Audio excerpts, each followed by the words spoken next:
Good morning, everybody. It is January 28th, and we have assembled the Busy Bees and More Hive from Galena Farms, and we're going to go through how it went together, things we liked, things we didn't like, and show you guys exactly what was included. So this is the kit that includes one deep and one medium. And for people running single brood chamber, there is a queen excluder included. We do run two deeps and go from there. So it's just personal preference on beekeeping style. So the lid, everything fits together really well. And I'm gonna flip stuff to the other side. We've got a nice seat on that. And then we've got our upper entrance. And if you are using an upper entrance, just remember to butt your telescoping cover forward just a little bit so they can get in and out of that. We've got the hole on the top for airflow, also for your top feeder, whatever style you plan on using. The frames went together really well, and we've never had any problems putting these together. They seat pretty easily. We always glue and nail, and we use the Type Bond 2, which is the glue that came with them. The nails that I use are actually paneling nails because they are a ring shank. They're a 3/4 inch nail, and I like the ring shanks because they hold together really well, especially when you're prying on these or there's a considerable amount of weight on them. So as far as the frames go, we did do measurements on them. We took the micrometer to them. We actually weighed them on the scale. They aren't any different than the older frames. I think we're just used to popping them out at the end of season and cleaning them off. And once you get all the wax off of them, and they've been in there a little while, they're a little bit more malleable. So that's where we stand. We did check them just to see if it was an us thing or a them thing, and no, we just haven't touched one for a while apparently. So we've got the 10 Honey Super frames, and this is their standard Celtec frame. There was, I think, maybe one frame that the edge on it, I'm going to take this off. So we've got the Honey Super off and down into Queen Excluder and the brood chamber, and I think one of these, one of the frames was missing just a little piece right here, probably chipped out when it went through the saw. It's not structurally significant, so I wasn't worried about it. Everything still holds together fine. You've still got the edge here that's flat, so you can get your hive tool underneath it.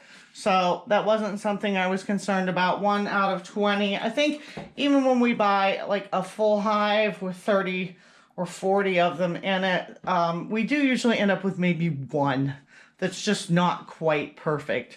I've never ended up with one that was so damaged that it wasn't usable though. So we'll go through what else we found. I'm going to pull this out to get to the box itself. One of the things that we noticed, or I noticed when I was assembling this, frames usually snap together really well. What I do is I just start one side and kind of rock it just a little bit, and it'll seat properly. If it doesn't want to seat completely, just give it a little tap with a dead blow hammer, rubber mallet, whatever you've got around. But no problems at all with frame assembly. They go together really easy. The box itself was a little bit of a bear. The tolerance on these boxes is extremely tight. So if you are assembling one, I would highly suggest that you put it someplace dry for a couple of days just to get the humidity out of it. Sure, they're probably stored in a warehouse or something of that nature. And it really, the first day we got it, I really didn't see how it was going to fit together. It was that tight. So we did let it sit inside the house for about a week before we assembled it. And I still had to take the mallet to it to get it together, or dead blow. So everything went together well. We have a couple really tiny gaps, and I'll go back through and throw some wood glue in them. But everything sealed up nicely. Everything fit well, but it does take a little bit of work to get it there. I would rather that be the case than it be loose. And we have bought some budget frames from Tractor Supply, I think, for Honey Supers when we were in a pinch one day, and they were really sloppy. So this went together well. but very tight. So I didn't have any problems though with anything busting, anything cracking, and all in all, a good assembly. Now, one thing to note, when I do put a hive together, what I do is I put a corner jig, and I'll see if I can find mine, or corner clamp on. There's some rules in geometry, and I won't go into it, but generally it comes down to this. When you put a 90-degree clamp on a hive when you're assembling it, and then I nail. When you put a 90-degree clamp on, the opposite corner is obviously going to be 90. Since both sides are the same length, all four sides parallel, all four of your angles are going to end up on 90 degrees. So if you're assembling, you're using a clamp, and I actually clamp the bottom side because of the lip, you're going to end up with 4 90-degree corners. So don't buy 4 clamps. You don't need 4. You only need 1 clamp per box. And I usually clamp it and leave it on for about an hour. And get my nails and everything in. I do pre-drill. I always pre-drill, just because I do a lot of woodworking and wood splits. And particularly in cases like this, you don't want to risk it. For the extra couple minutes it takes you, spend the time and pre-drill them. Nail them, don't nail them. That's personal preference. I like to nail them because it holds them together while the glue is setting up.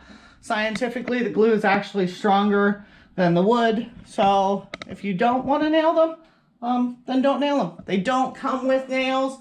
I used just a general nail from one of the big box stores to put mine together.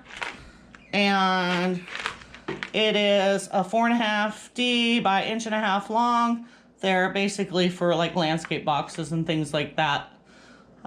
So that's what I used. Nothing special about them. Side effect, they're weather resistant. So nice flat head, so they do countersink.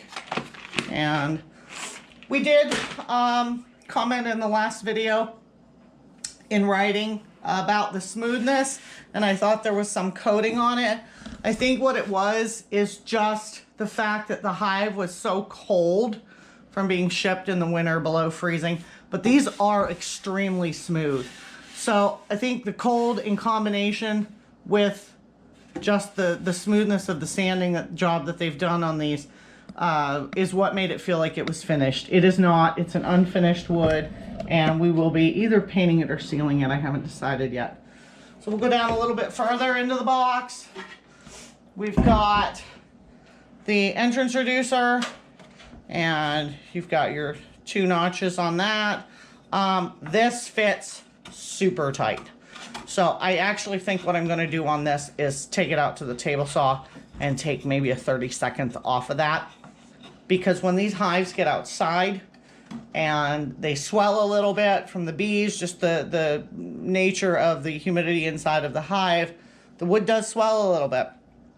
And I think that this might be a problem at a later point that I just don't want to deal with. So I am going to take a 30-second off of that. When you slide this in, it's going to slide until it hits the metal lip that runs along here, and it's going to stop. So when it hits that metal, don't keep trying to force it. It's not going to go any further. And it did fit pretty flush. There might have been, what, maybe a 1/16 of an inch on one side where it wasn't completely seating. Exactly flush, but it's nothing that's going to raise an issue. A 1/16 of an inch in an entrance reducer, as far as being in, not a big deal. So that's what we've seen with this in general. I'm really liking it.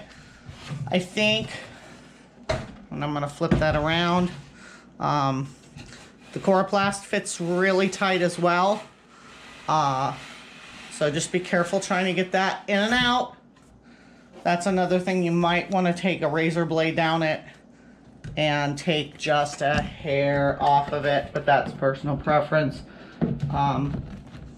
And as I said before, if you do damage this, you can pick another one up at the big box stores. But yeah, I think I might consider taking just a hair off of that, because it is it is really tight. And I think once it gets outside and that wood swells up a little bit, it's going to become an issue. And there we go. You don't want to be messing with it with bees on top and knock your hive sideways. You'll just make some angry bees. So, all in all, I really like it. I don't really think there's anything I would change about it. We are going to run it this summer. I've actually ordered an overwintered nuke to put in it with some carnies. And we're gonna run them, see how they go. So we'll give it some real-time use, and we'll give you guys some updates throughout the season. Thank you all for watching. If you're interested in purchasing one, visit Galena Farms. We have the link in the description, and you'll get 5% off every day. But regardless, even if you don't use the 5% off, I think it's a great setup. I don't think there's anything about it that I would say I'm not pleased with. So that's where we stand, and we thank you guys for watching. Please like it, comment. Any questions, feel free to ask. If I can answer them, I will. If not, I will reach out to Galena Farms and see what they say. So have a good day, guys.